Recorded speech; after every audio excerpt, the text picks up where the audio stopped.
င်္ဂလာပါဒီနေ့ပြောပြမယ်အကြောင်းအရာလေးကတော့ဆရာကြီးဦးတင်ညွန့်ရဲ့ပညာတတ်အောက်တန်းစာဆိုတဲ့ဆောင်းပါးလေးကိုဖတ်ပြမှာဖြစ်ပါတယ်ရှင်နားဆင်ပြကြပါအောင်ရှင်ပညာတတ်အောက်တန်းစာရာသီဥတုကအလွန်ပူလာသည်ကျွန်တော်ကကွန်ပျူတာနဲ့စာရေးနေသည်အတွေ့မှာ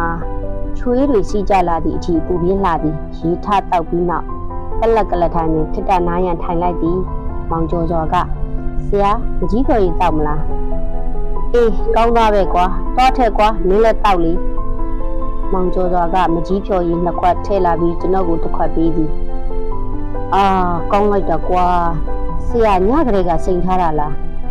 အေးကွာဒီရာဒီနဲ့အလွန်လိုက်ဖက်တဲ့ဖြော်ရည်ပဲကွာအဲ့နဲ့မင်းဘာတွေဖတ်နေတာလဲကျွန်တော်ကလူတယောက်ကိုကြည့်ပြီးစိတ်မကောင်းလို့ပါဆရာလူများလဲကွာမောင်ကျော်ကသူ့ဖုန်းထဲတွင်ကြည့်နေကြည့်ပုံတပုံကိုပြသည်ကျွန်တော်ကကြည့်လိုက်ပြီးဒါမျိုးတွေကမဆန်းပါဘူးကွာရှိနိုင်ပါတယ်ဟုတ်ပါတယ်ဆရာရှိတော့ရှိနိုင်တာပေါ့ဒါပေမဲ့နှမျောလို့ပါဆရာ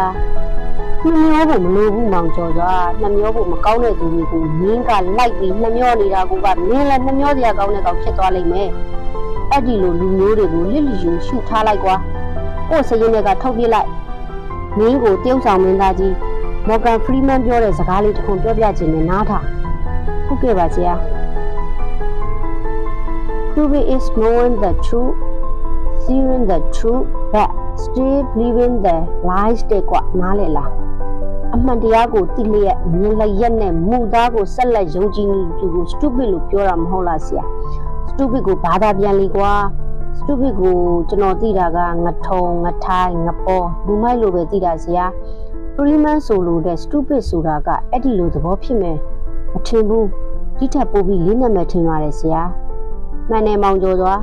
Freeman ပြောတဲ့ stupid ဆိုတာအိုင်ကျူနေတဲ့သဘောစာမတက်တဲ့သဘောကိုပြောလိုက်တာမဟုတ်ဘူးကွစာတက်ပညာတက်ပြီးအောက်တန်းကြကြအသိဉာဏ်ကင်းမဲ့သူလို့ပြောလိုက်တာဒါဆိုရင်ကျွန်တော်ဒီလိုပြောကြည့်မယ်ဆရာအမှန်တရားကိုသိလျက်မြင်လျက်နဲ့မူသားကိုဆက်လက်ယုံကြည်နေသူဒီအောက်တန်းကြသည့်အသိဉာဏ်ကင်းမဲ့သူဖြစ်သည်ဆိုရင်ရမလားဆရာအေးပါမင်းသဘောပေါက်ထားဖို့လိုပါတယ်အောက်တန်းကြတဲ့အသိဉာဏ်ကင်းမဲ့သူဆိုတဲ့စကားလုံးကိုငါတော့ပိုကြိုက်တယ်သူ့အနေနဲ့အမှန်တရားကိုတိတိကြီးနဲ့အလိမ်ညာတွေကိုရွေးချယ်ယုံကြည်လိုက်တာဟာစိတ်သက်ပိုင်းဆိုင်ရာအားနည်းသူလို့လည်းပေါ်ပြလိုက်တာပဲလူတွေဟာလိမ်လည်မှန်းတိတိကြီးနဲ့ဘာဖြစ်လို့အဲ့ဒီအလိမ်ညာတွေကိုတာယာနေတတ်ကြတာလဲဆရာအမှန်တရားကိုသိသားနဲ့လိမ်ညာတာကိုစက်ယုံနေတဲ့သူဆိုတာအကြောင်းတရားအမျိုးမျိုးကြောင့်ဖြစ်နိုင်တာပဲကွအဖြစ်နိုင်ဆုံးတွေကိုပြောရရင်အဲ့ဒီလူကအလိမ်အညာကိုတာယာသွားတာကြောင့်လည်းဖြစ်နိုင်တာပဲကျွန်တော်သဘောမပေါက်ဘူးဆရာအမှန်တရားဆိုတာခါးတိတက်ပြီးအလိမ်ညာမူသားတွေကပို့ပြီးချိုးတယ်ဆိုတာမင်းလက်ခံသလားအမှန်တရားဟာခါးတယ်ဆိုတာကျွန်တော်လက်ခံပါတယ်ဆရာကောင်းပြီငါတို့တိုင်းပြည်ဟာကမ္ဘာပေါ်မှာတယံဇာတတွေပေါ်ကျွယ်ဝပြီးအလွန်တာယာကပျော်စရာကောင်းတဲ့နိုင်ငံတစ်နိုင်ငံပဲလို့ပြောနေတဲ့အပြောတွေဟာမှန်သလားမှားသလားမောင်ကျော်သွားခုချိန်မှာမမှန်နိုင်တော့ဘူးဆရာအဲ့ဒီလိုမူသားစကားတွေထဲမှာတာယာနေတဲ့သူတွေရှိနေတာအံ့စရာပဲကွာအမှန်တိုင်းပြောရရင်အောက်ခြေမှာဆင်းရဲတွေနဲ့နေပြီဆိုတာကိုလက်မခံနိုင်တဲ့သူတွေရှိနေတာကအလိမ်ညာမှာတာယာခြင်းလို့ခေါ်တယ်နောက်တစ်ချက်ရှိသေးတယ်ဘာများလဲဆရာကြောက်လို့လက်ခံလိုက်တာမျိုးပေါ့အမှန်တရားကိုကြောက်လို့လက်ခံတာလားမမှန်တာကိုကြောက်လို့လက်ခံတာလားဆရာငါတို့ခုပြောနေတာမမှန်တာကိုကြောက်လို့လက်ခံတာလေကွယ်အမှန်တရားကိုလက်ခံလိုက်ရင်နောက်မှတစ်ခုခုလို့ကိုတောင်းဝင်ရှိလာတယ်ဒီတော့တောင်းဝင်ယူမှုတောင်းဝင်ခံမှုမရှိခြင်းသူတွေကလိမ်ညာမှုကိုပဲဟုတ်ပါဖယားမှန်ပါဖယားလုံနေကြတာမျိုးတွေဖြစ်လာနိုင်တယ်တမီးပြောရရင်ကွယ်အလိမ်ညာတွေရဲ့နောက်ွယ်မှာပုံနေရတာကိုပဲဘေးကင်းတယ်လို့ယူဆလာကြတာမျိုးပေါ့ဟုတ်တယ်ဆရာဒီအချက်ကိုတော့ကျွန်တော်ကြိုက်တယ်အမှန်တိုင်းလုပ်ရင်ပိုတောင်းဝင်ကြီးနိုင်တာကြောင့်မမှန်တာတွေနဲ့ပဲရီလိုက်ငားလိုက်နေလိုက်တော့မယ်ဆိုတာကျွန်တော်တို့လက်တွေ့ရင်ဆိုင်နိုင်နေရတာပဲဆရာ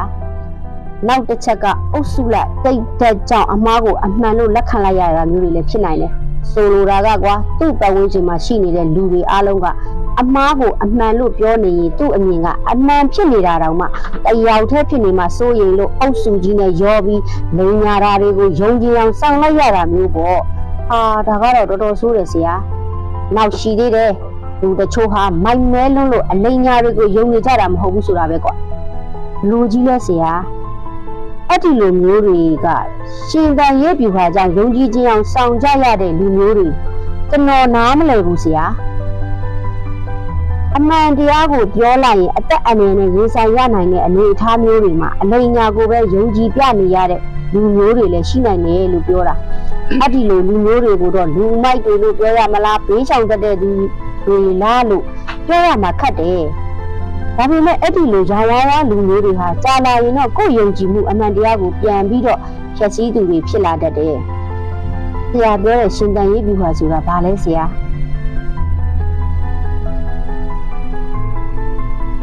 survival mechanic ကိုပြောတာကွလူတိုင်းဟာရှင်တန်ရေးအတွက်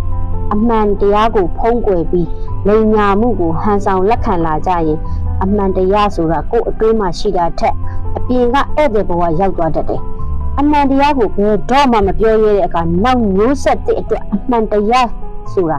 ဘာလဲဆိုတဲ့စစ်မှန်တဲ့တရားကိုမှတ်မိဖို့ခက်ခဲသွားတယ်ခက်ခဲသွားနိုင်တယ်အလိမ်ညာတွေကိုထောက်ခံလွန်အားကြီးရင်အမှားကြအမှန်ဖြစ်သွားနိုင်လို့အန္တရာယ်ကြီးတယ်ဒါကြောင့်အမှန်တရားကိုဖော်ထုတ်ပေးနိုင်တဲ့သူရှိဖို့လိုတယ်ပညာတတ်တွေဖောက်ပြန်ရင်ကြောက်စရာကောင်းတဲ့ဆရာတိတိကြီးနဲ့အလိမ်ညာတွေမှာတာယာနေကြတာကိုဆရာဘာပြောမလဲဒါကတော့နှစ်ပိုင်းရှိတယ်ကွတချို့သူတွေဟာအခွင့်အရေးကိုစောင့်ဖို့မိသားစုကိုကာကွယ်ဖို့ဆိုပြီးခဏတစ်ဖြုတ်ထောက်ခံပြသူတွေလည်းရှိနိုင်တယ်ဒါကို tactical submission လို့ခေါ်တယ်ပြောရရင်ဗျူဟာမြောက်ဒူးထောက်သူတွေပေါ့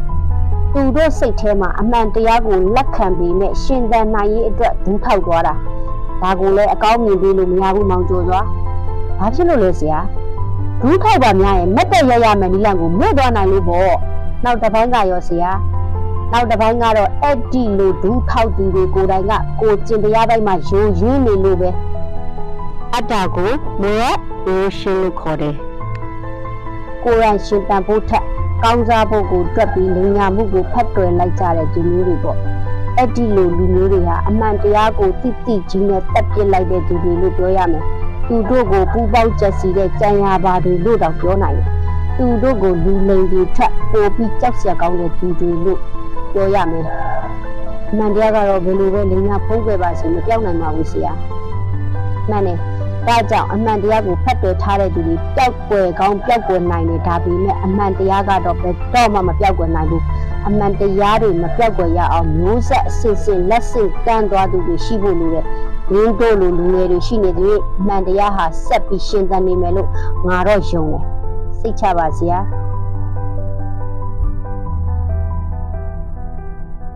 ဆောင်းမလေးကတော့ဒီထိပါပဲရှင်နားဆင်ပေးကြသူတိုင်းကိုကျေးဇူးထူးတင်ပါတယ်ရှင်